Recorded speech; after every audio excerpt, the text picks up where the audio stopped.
Adventures of Don Quixote.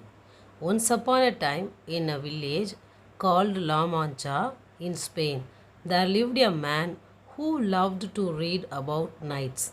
Every day he would read about courageous knights and the incredible adventures they had.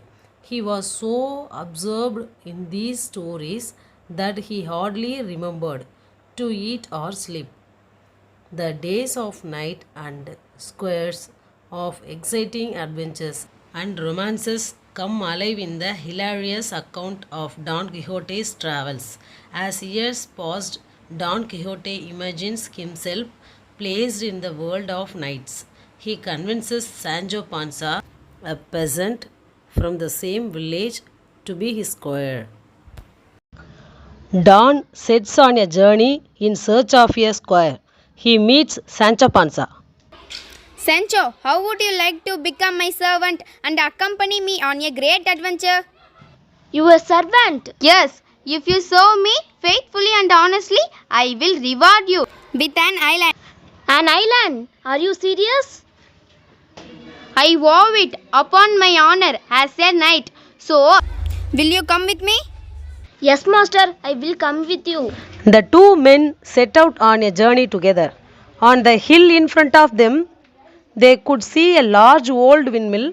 When he saw it, Don Quixote's eyes began to sparkle. Look, Sancho, how dare the hideous ogre block our path? What? An auger? Where, master? That's a windmill.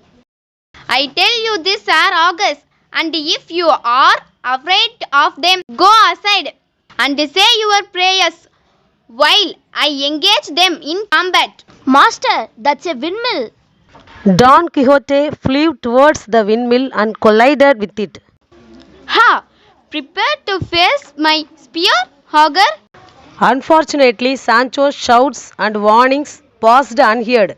Don Quixote and Rosinante charged the windmill at full speed.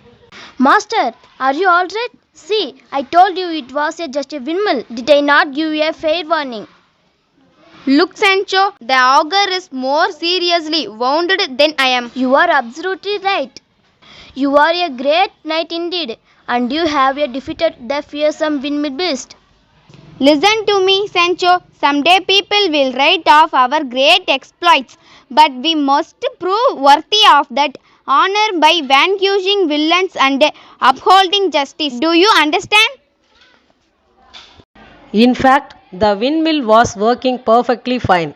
Sancho did his best to dissuade Don Quixote from attempting anything else reckless. As Don Quixote and Sancho passed a farm, they saw a thick cloud of dust appeared.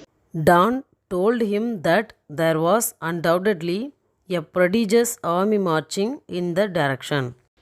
Don started to name the leaders and principal knights in each army and to describe the different nations represented. How no? At last you must hear the neighing of steeds, the sound of trumpets, and the rattling of drums. I hear nothing but the bleating of many sheep and lambs. Your fears prevent you from hearing or seeing aright. But if you refuse to follow me to the battle, stand aside and I will go on alone. Hold, sir, come back. I entreat. What manners is this? They are verily but sheep and lambs. Don Quixote set spurs to Rosinante and charged into the midst of the sheep. At this, the frightened animals fled helter skelter. The shepherds, seeing the cause of their disorder, pelting stones that soon he fell wounded to the ground. Ha ha ha! Did you see those cowards run? They are right to fear Don Quixote. Look, it's Don Quixote the madman. The local peasants all thought Don Quixote was crazy. They laughed and taunted as he passed. What kind of beast did you defeat this time? Ha ha ha. Did you finally get those evil sheep? Ha ha ha. Sancho, look, see how the people welcome us. They must have heard of our great deeds. Oh no, master. Listen very carefully. They are not welcoming us, they are mocking you. Don Quixote did not understand and thought the people were cheering for him. Very well, we shall speak no more of this today, but we need more adventures, Sancho. Yes, master, we need more adventures. Returned to his estate, Don Quixote realized that all his adventures were simply a product of his imagination. Don Quixote never embarrassed himself further by going on any more quests, but his house would always be full of children to whom he would tell the most fantastic stories about knights, squires, and noble quests.